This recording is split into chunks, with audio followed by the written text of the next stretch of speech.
সাগ্নিক চক্রবর্তী একসময় ক্রিকেট মাঠের হিরো, কলেজের মেধাবী ছাত্র, সবার চোখেই সে এক কথায় ছিল পারফেক্ট। সে আর তৃষা কলেজ লাইফ থেকে একে অপরকে ভালোবাসে। দুজনের পরিবারই বিয়ের জন্য প্রস্তুত ছিল, কিন্তু এক আকস্মিক দুর্ঘটনা যেন সাগ্নিকের জীবনটা থামিয়ে দিল। বাইক অ্যাক্সিডেন্টে কোমরের নিচ থেকে শরীর পক্ষাঘাতগ্রস্ত হয়ে যায়। সে আর উঠে দাঁড়াতে পারে না। শুরু হয় হসপিটাল আর হুইল চেয়ারের জীবন। তৃষা ধীরে ধীরে দূরত্ব তৈরি করে। সাগ্নিকের অক্ষমতা তার জন্য বোঝা হয়ে যায়। শেষমেশ সে বলে, আমি তোমার সঙ্গে এই জীবনটা পারবো না সাগ্নিক, আমাকে ক্ষমা করে দিও। তৃষার চলে যাওয়া সাগ্নিককে ভেতর থেকে ভেঙে দেয়। একদিন বিকেলে গঙ্গার ঘাটে সে ঠিক করে এবার সব শেষ। যখন সে ধীরে ধীরে ঘাটের ধাপে নামছিল, হঠাৎ চোখে পড়ে এক মেয়ে রাস্তার কুকুরদের আদর করছে, তাদেরকে খেতে দিচ্ছে। তার চোখে ছিল এক অদ্ভুত উজ্জ্বলতা, মায়া, একরাশ বেঁচে থাকার স্পন্দন। মেয়েটি সামনে এগিয়ে এসে বলে, আপনি কি নতুন এখানে?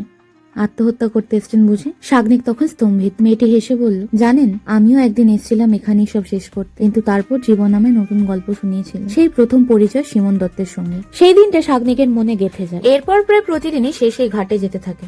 যদি আবার সিমনের দেখা মেলে, কিছুদিন পরে আবার তাদের দেখা হয়। সিমন বলে, আমি এখানে আসি কারণ এই নদীটা আমার শান্তি দেয়, আপনি চাইলে আমার সঙ্গে বসে কথা বলতে পারেন। সাগ্নিক চুপচাপ বসে থাকে। দুজনের মাঝখানে জন্মায় এক অদ্ভুত নীরবতা, যেটা বোঝে না সমাজ, কিন্তু অনুভব করে হৃদয়। কিন্তু হঠাৎ একদিন সিমন আর আসে না। 1 সপ্তাহ, 2 সপ্তাহ, 3 মাস।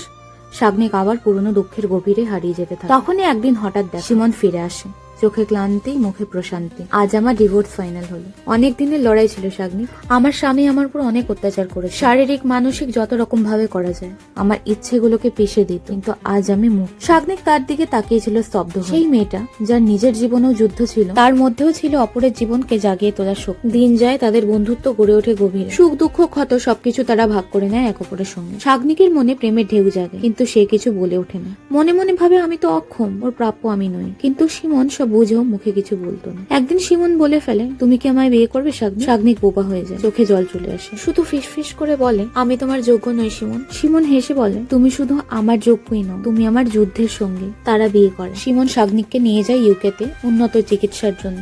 কঠিন অস্ত্রোপচার, দীর্ঘ রিহ্যাবিলিটেশন, সবকিছুর মধ্যে সিমন তার হাত ছাড়েনি এক মুহূর্ত। বছর খানিক পরে এক সকালে সাগ্নিক প্রথমবার নিজের পায়ে দাঁড়ায়। প্রথম পা ফেলে সে তাকায় সিমনের দিকে, যে চোখে জল নিয়ে দাঁড়িয়ে বলে, দেখো তুমি পেরেছো সাগ্নিক। আজ সাগ্নিক আর সিমন একসঙ্গে একটা ছোট্ট রিসর্ট চালায়। তারা সমাজের কাছে এক অনন্য উদাহরণ, যেখানে শরীরের শক্তির থেকেও বড় মনের শক্তি। তাদের গল্প শোনাতে আসে বহু মানুষ। কেউ কেউ শেখে ভালোবাসা মানে শুধু সুস্থ শরীর নয়, মানে একসঙ্গে চলার সাহস। আবার কেউ শেখে অসহায়তা কখনো দুর্বলতা, বরং লড়াইয়ের শক্তি। গল্পটা কেমন লাগলো অবশ্যই কমেন্টে জানিও, and don't forget to subscribe.